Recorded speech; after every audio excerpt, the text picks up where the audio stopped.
Hello everyone, and welcome to another episode of the New York Jets franchise on Madden 20 for the PC. The Jets are back home in the familiar surroundings of MetLife Stadium to take on the Houston Texans. The Texans just haven't been the same team since the departure of Deshaun Watson. Now trying to lead the offense is fifth-year quarterback out of West Virginia, Will Grier. Obviously, he's having a much more difficult time than did Watson. He has the weapons at the skill positions that would make any quarterback drool, but the issue has been getting the ball to him. Both New York and Houston have much better than average defenses, but Houston has a hitch in their giddy-up. They've lost cornerback Vernon Hargreaves for the season, and they need to find a way to defend the pass without him being on the field. And that has been quite difficult. And just look at their record to show. And now Darnold may be able to find some success depending on whether he's throwing the ball efficiently or not. That remains to be seen. Well, let's find out if the Jets are up to the task as they take on the Texans in an AFC battle here on the Football Freaks Sports Network. Daniel Carlson is ready to kick it away and gets us underway here in MetLife Stadium. Tyler Brown is back deep and catches it in the end zone. It comes out to the 25-yard line. Here's Will Grier, and the numbers for him for the season: 11 touchdowns, only one interception. And could that change with the defense of the Jets today? Grier throws deep on the first play, and it's knocked away by Hopkins. He had to play defense, or Brian Poole would have had an interception on the first play. In the starting lineup for the Houston Texans offense, we'll be watching Howard and Parker, the tackles on that offensive line, to see if the defense of the Jets can make any headway, and there's a stop on 2nd and 10. 3rd and 10. Oh, it's complete out to Hopkins for a first down to the 37. Out of the shotgun, Grier throws over the middle, complete. Mac Reynolds out of UNLV makes the reception, and that's a first down. Grier back again, throws complete again to Reynolds, and that is down to the 35-yard line. And the Texans are making it down the field without a whole lot of problem. 3rd and 3 now. The give is to Brown, and he makes the first down to the 24. Brown the lone setback again, and he is given the ball, and up the middle he goes, and there's a flag on the play.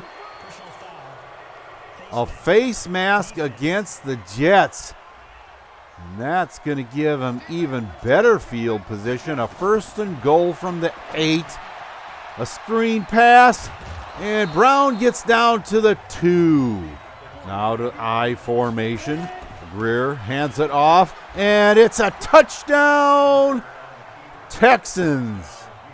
Reggie Clemens, a backup to Kareem Hunt, but he is definitely one to watch as the game goes on.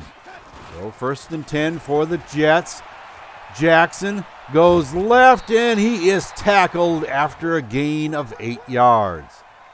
3rd and 2 now. Up the middle goes Jackson, and he can't make it to the first down marker. The Jets are going to have to punt on their first series of downs. Grier out of the shotgun at the 27. The pass out of the backfield, and Hunt gets to the 35. 2nd and 2. A play action pass, and Grier goes down. Hit first by Lorenzo Carter and finished off by Ja'Kai Polite. That brings up 3rd and 13, and the ball is thrown and dropped. Ebron couldn't hold on to that one over the middle. The punt on its way. Hardman fields the punt and goes left. He has lots of room, makes a cut, and is inside Texan territory all the way to the 38-yard line. A 33-yard return, putting the Jets in awesome field position. Darnold makes his way to the right, throws, and it's complete out to Thomas for a short gain. Now here is the defense. Watt and Bishop are those ends, and we'll see if they can make any headway against that strong offensive line of the Jets. 2nd and 6. Darnold back to pass. Watt gets to him. Darnold goes down, and I think that we just had an answer to whether or not J.J. Watt is going to be an issue in this game. The throw deep is incomplete. Dawson Knox has it knocked away by Eric Aubrey. Now out of the shotgun. Greer hands it off to Hunt, and he is stopped in the backfield for a 1-yard loss. That brings us to the end of quarter number 1. The Texans are on top 7-0. Greer throws it to a wide open Hopkins in the middle of the field, and he's out to the 41. Greer back again. Hunt stays in to cover the rush, and that's another completion out to Reynolds for a first down.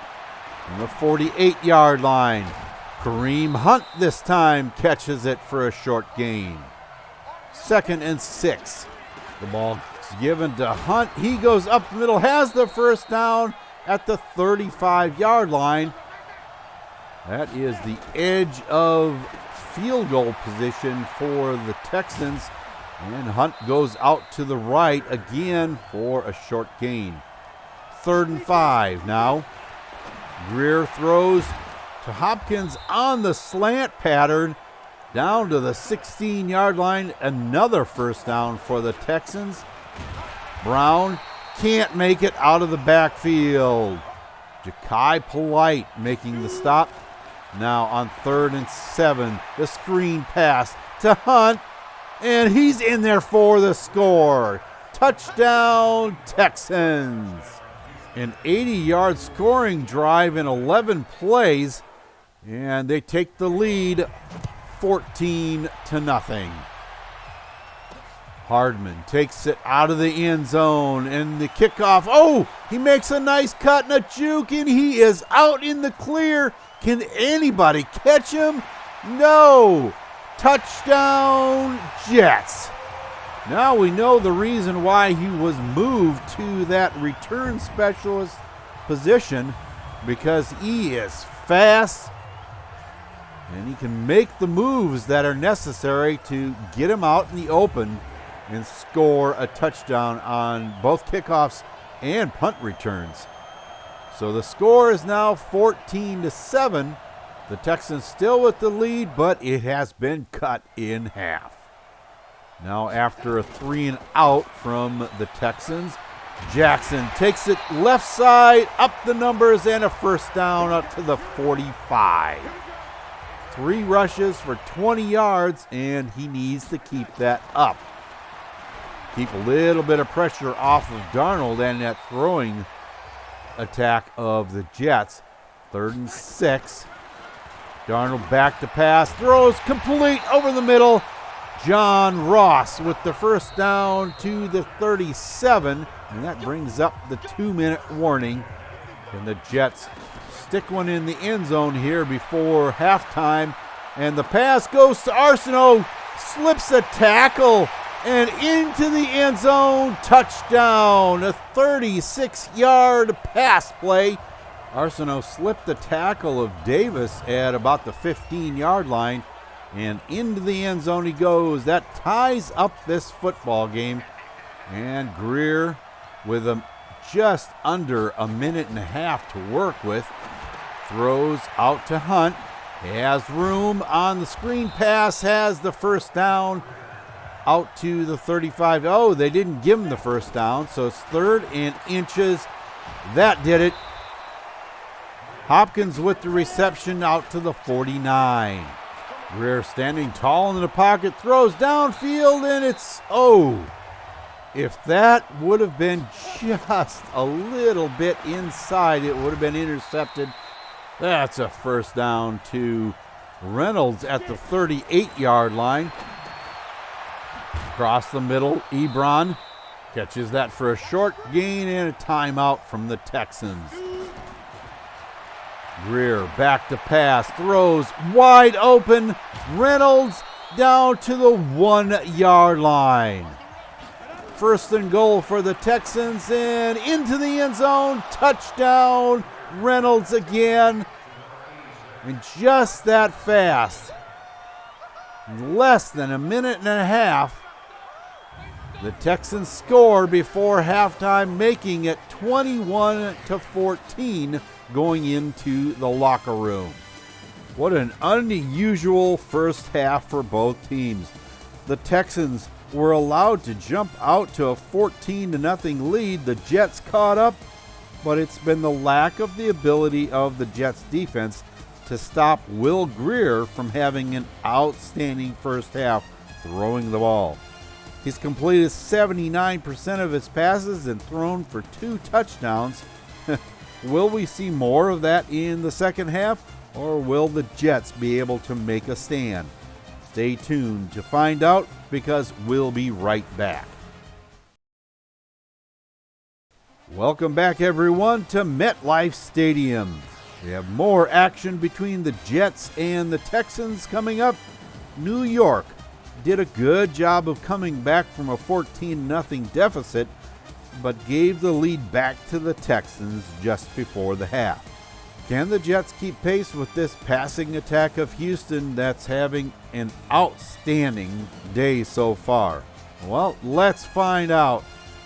After the Jets opened with 3 and out, the Texans have excellent field position at the 46, and Greer is stopped in the backfield. Jamal Adams making it up from his strong safety position and making the stop.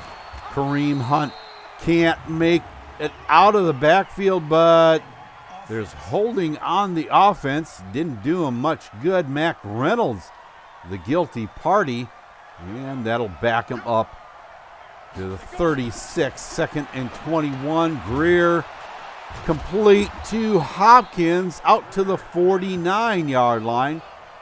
That brings up 3rd and 7. Greer again passing complete to Reynolds, and he has the first down inside Jet territory down to the 40-yard line. Out of the shotgun, Greer has all day to throw it, and Fuller makes the catch at the 25-yard line. Now out of shotgun. Again, over the middle, wide open is DeAndre Hopkins. Down to the 11. Something has to be done about this line not being able to get in and make the sack, putting any kind of pressure on Greer. 2nd and 4, and it's a touchdown, Houston. Mac Reynolds making his 2nd receiving touchdown of the game, and that gives the Texans a 28-14 lead. The Jets have some work to do. Starting at the 18-yard line, Jackson with a nice run up the middle, carrying it to the 26. An 8-yard pickup. Jacobs can't get out of the backfield, though. Jadeveon Clowney is down and being escorted back to the locker room. That could be a little devastating for the Texans. Ross with the reception over the middle and a first down. Now at the 38-yard line from the shotgun. Darnold drifting left, completes it. Arsenault makes the grab, working against Sharif Ware, who's taken the place of Vernon Hargreaves, trying to cover that spot. And now on 2nd and 5. Jackson is taken down in the backfield. 3rd and 9 from the Texan 38. The throw across the middle is incomplete. In and out of the hands of Ross. Just couldn't hang on to that ball, and they are going to try a 55-yard field goal. Carlson, dead center, makes the field goal with 2 minutes left in the third quarter. But the Jets need touchdowns at this point. Oh, after a 3 and out. The pass goes to Ross, and he's out of bounds at the 49. 8 seconds left in the third quarter, and down goes Darnold. Trying to scramble out of the pocket. He is met by J.J. Watt. 2nd and 21. The throw complete to McLaurin at the midfield stripe. It still leaves a 3rd and 10. Darnold over the middle, complete to Arsenault. First down, Jets. From the 37, the handoff to Jackson. The draw play is working quite well for the Jets. There again, another draw play, and this one goes to the 16-yard line. 2nd and 1. Darnold taking advantage of the Texans' defense, passing anyway, running another draw play, gets a first down, and Justin Reed is injured on the play. That goes for a touchdown. John Ross, his 25th career reception for a touchdown, getting the Jets even closer to the Texans' score. And they're going for 2. And it's intercepted. Carlton Davis with nobody even in the picture. Finally, McLaurin comes up, and Ross is in chase, but nobody's going to catch him. That gives the Texans 2 points to lead to their total. So it's 23-30. Now let's go to the sideline for a report from Eurocat Baby. While the Jets are definitely trying to overcome some defensive losses of their own, Houston has lost a big part of their defense. I just found out that Jadeveon Clowney has been lost for the next 4 to 5 weeks with a torn shoulder. That will undoubtedly impact the middle of the defense for Houston. Trying to fill in for Clowney will be third-year right outside linebacker Ibrahim Benz. Darnold and company need to find a way to exploit that missing key element. Thanks for that update, and we'll have to see if the running or passing defense is impacted more, because Clowney was good at both, and the jury is still out on Benz. The Jets may have come a little bit closer to tying up this football game, but Greer has to be stopped, and at 84% complete, he's having a really good day. Kareem Hunt with the carry out to the 34. 3rd and 1. The pass complete to Fuller. Finally tackled at the 45. 2nd and 8. Brown is met in the backfield. Blake Cashman making the stop at the 43. That brings up 3rd and 12. Greer drops back, throws complete to Hopkins. Not enough for the first down. That gives the ball back to the Jets, but the punt went out of bounds at the 7, and that's complete to John Ross out at the 17 for a first down. Drifts left and throws complete to Arsenault. He catches it. Oh, he's on the way, and he's tackled finally at the 27-yard line.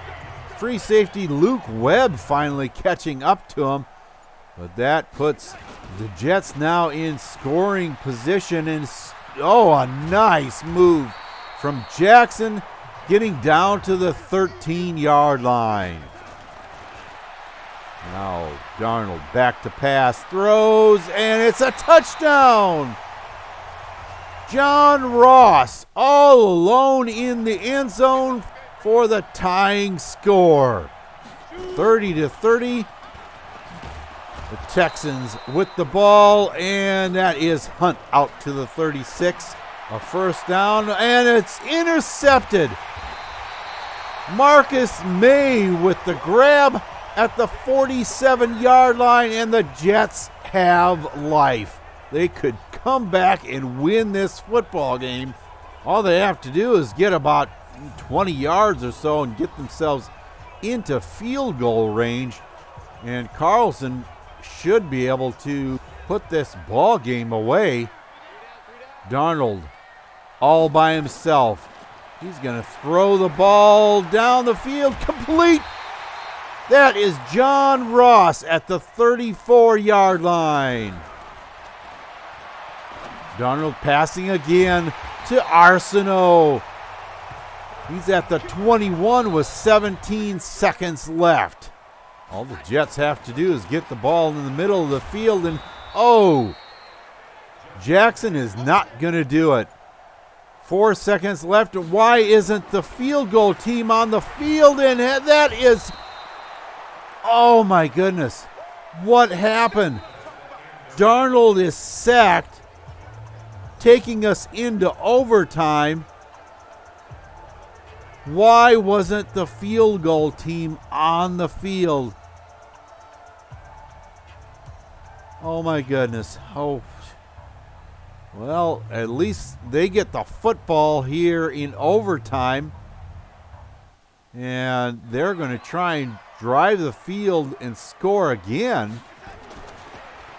But what a wasted opportunity. Darnold lets it fly. Arsenault again working against Ware. And I think that's his third or fourth reception in that same play. Jackson up the middle, gets to the 47. And they hand it to him again, and he gets a first down to the 39-yard line of the Texans. Now 3rd and 9. Darnold looking for a receiver, finds McLaurin, and does he get out of bounds? No, the clock is ticking. But looks like there's plenty of time left on the clock. 3rd and 12 now. They do a good job of getting it in the middle of the field. A 2-minute warning. And Carlson is being iced here. A 41-yard try to end the game, and it's off to the right. No good. And the game continues. With 1:57 left on the clock. Can the Texans drive the field? And Hunt gets a nice gain and a first down out to the 45. Now 3rd and 9. The pass is incomplete. Ebron can't make the grab, and it's a holding call anyway against Elijah Wilkinson. And that gives the ball back to the Jets at the 10-yard line. And the throw is knocked away by McLaurin. That would have been a sure interception if he hadn't been there. Carlson needs the 40-yard line, so they've got to get 50 yards at least. The pass complete to McLaurin, but he doesn't get out of bounds, so they have to take a timeout. Darnold again throwing deep, and this one is knocked away. Davis getting a hand in there for Houston. And back to pass again is Darnold. That one's intercepted. Oh my goodness. That puts the Texans in excellent field position at the 26. All they have to do is kick a field goal and win the game. Darnold let that one fly way too early, or else that would have been a nice long completion.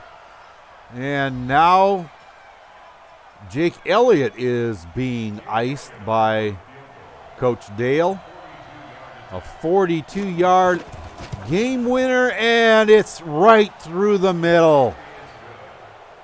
The Texans win in overtime, 33-30, and some are going to blame Darnold for the lapse in judgment in this game, but I'm not so sure it was his call.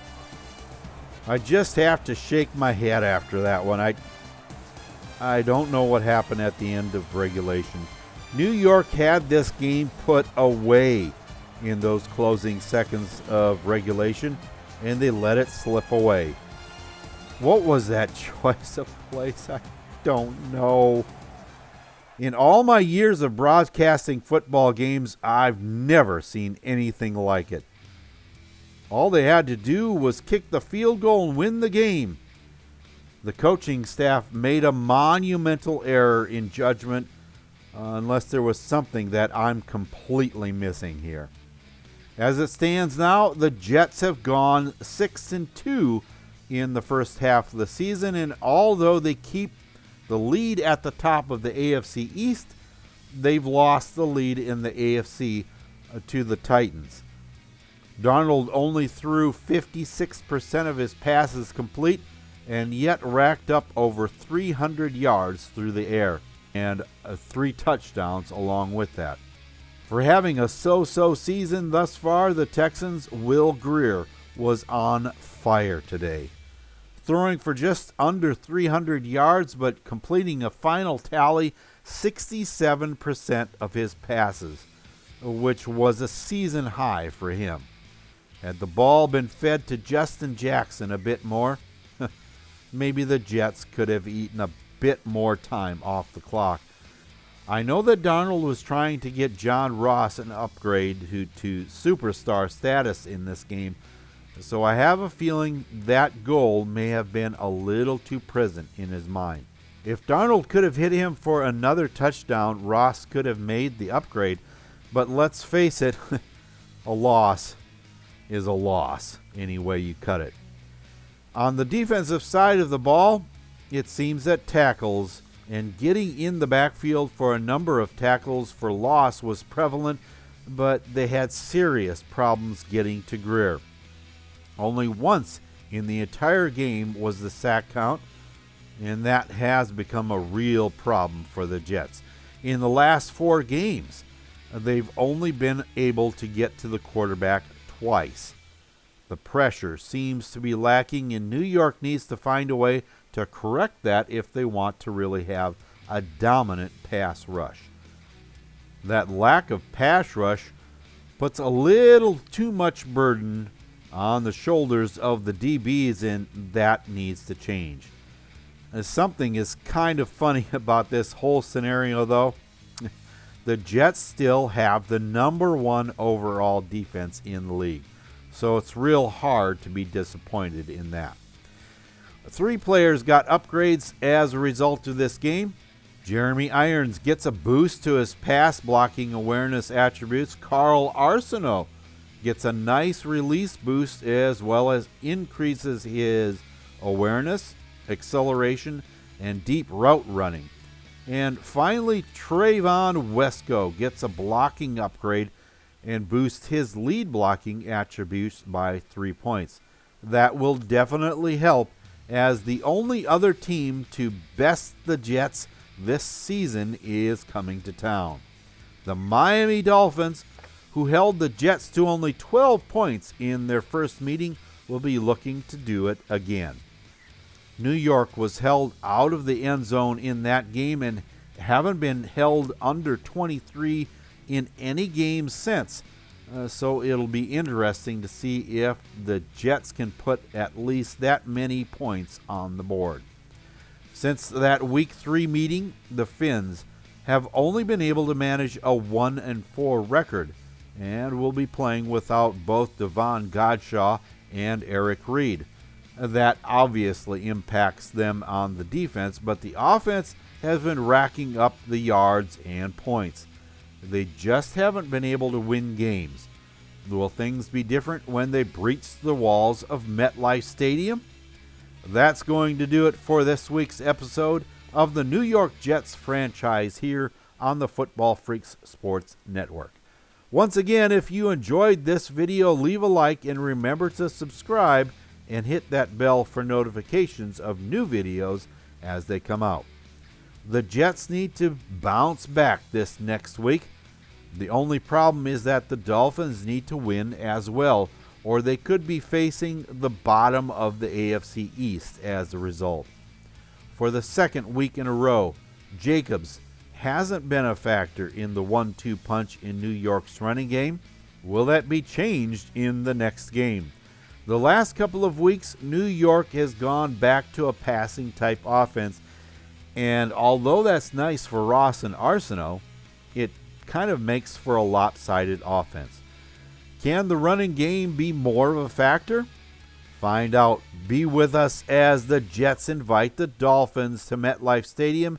And until then, for Eurocat Baby and the rest of the crew, this is Husker Eurocat saying so long for now, and have a good day, everyone.